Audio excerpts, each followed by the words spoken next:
अस्सलाम वालेकुम स्टूडेंट्स, आज हम टू टॉपिक्स पे डिस्कशन करेंगे। फर्स्ट है species and then history of classification system.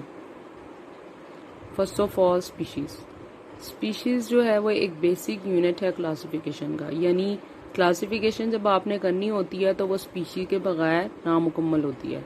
Species कहते हैं कि इसको है कि एक ऐसा ग्रुप ऑफ ऑर्गेनिज्म होते हैं, ठीक है, यानी एक ऐसा ग्रुप होता है ऑर्गेनिजम्स का जिसमें वो एक दूसरे के साथ इंटरब्रीड करते हैं। इंटरब्रीड करने के बाद ऐसे ऑफस्प्रिंग बनाते हैं, ऐसे फर्टाइल ऐसे ऑफस्प्रिंग होते हैं जो आगे भी रिप्रोडक्शन कर सकें, यानी आगे भी जो है वो न्यूबॉर्न पैदा कर सकें, ठीक है। लेकिन ये रिप्रोडक्टिवली एक दूसरे के साथ क्या होते हैं, आइसोलेटेड होते हैं। आइसोलेटेड मतलब अलग हैं। फॉर एग्जांपल ह्यूमन बींग्स जो हैं वो बर्ड्स के साथ इंटरब्रीड नहीं कर सकते, इसी तरह बर्ड्स जो हैं वो रेप्टाइल के साथ इंटरब्रीड नहीं कर सकते। ह्यूमन बींग के साथ इंटरब्रीड करेगा, ठीक है। इसी तरह से बर्ड्स जो हैं वो बर्ड्स के साथ इंटरब्रीड करेंगे और रेप्टाइल के साथ। तो इसका मतलब ये जो स्पीशीज हैं ये एक दूसरे के साथ जो हैं वो आइसोलेटेड हैं रिप्रोडक्टिवली। ये हो गया स्पीशी। नेक्स्ट वन हम आ जाते हैं history of classification system. History of classification system का मतलब है कि आपने हिस्ट्री देखनी है कि सबसे पहले जो साइंटिस्ट था किसने कंट्रीब्यूशन की क्लासिफिकेशन करने में, ठीक है। उसी तरह से वन बाय वन आप पढ़ेंगे। 8 साइंटिस्ट जो हैं और 8 जो साइंसदान हैं उन सारों ने मिलकर कंट्रीब्यूशन की क्लासिफिकेशन में।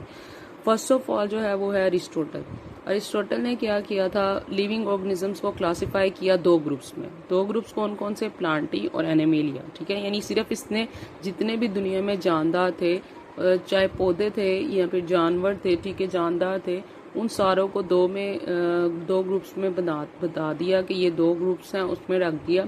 एक प्लांटी यानी पौधों वाला और एक एनिमेलिया यानी जानवरों वाला। उसके बाद हमारा सेकंड जो साइंटिस्ट है वो है अबू उस्मान उमर अल जाहिज।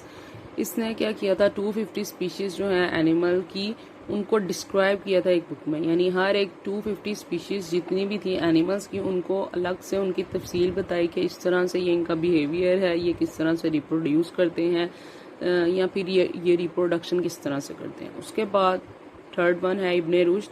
इसने अरिस्टोटल की बुक जो अरिस्टोटल ने लिखी थी, ठीक है, डी एमिना ऑन द साउल, इसको किस में कन्वर्ट कर दिया, अरेबिक में, ठीक है। ये ग्रीक में जो है लिखी थी, इसने इसको किस में कन्वर्ट कर दिया, अरेबिक में। तो इसने सिर्फ जो है ट्रांसलेशन का काम किया था। नेक्स्ट वन आपके पास आता है एंड्रिया सिज़ल्पिनो। एंड्रिया सिज़ल्पिनो ने क्या किया था, प्लांट्स को 15 ग्रुप्स में डिवाइड कर दिया था और उनको क्या नाम दे दिया था, जनरा। उसके बाद जॉनरे ने publish important works on plants classification, यानी इसने ज़्यादातर पौधों पे काम किया और पौधों की क्लासिफिकेशन के बारे में ज़्यादा अपनी बुक में डिटेल बताई। उसके बाद अगस्टस र्यूइनस जो है, इसने टेक्सोन ऑफ ऑर्डर, यानी आप जो पढ़ा है ना अभी आपने टेक्सोनमिक हायरार्की में ऑर्डर वाला जो पार्ट पढ़ा है वो किसने आपको इंट्रोड्यूस किया, अगस्टस र्यूइनस ने।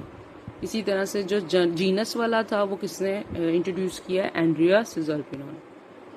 नेक्स्ट वन आपके पास आ जाते हैं टोर्नीफोर्ड ने क्या किया, taxa of class and species, यानी टेक्सोनमिक हायरार्की में जैसे कल आपने पढ़ा था क्लास और स्पीशी, तो वो जो क्लास और स्पीशी हर जानदार की है वो किसने आपको बताई, टोर्नीफोर्ड ने।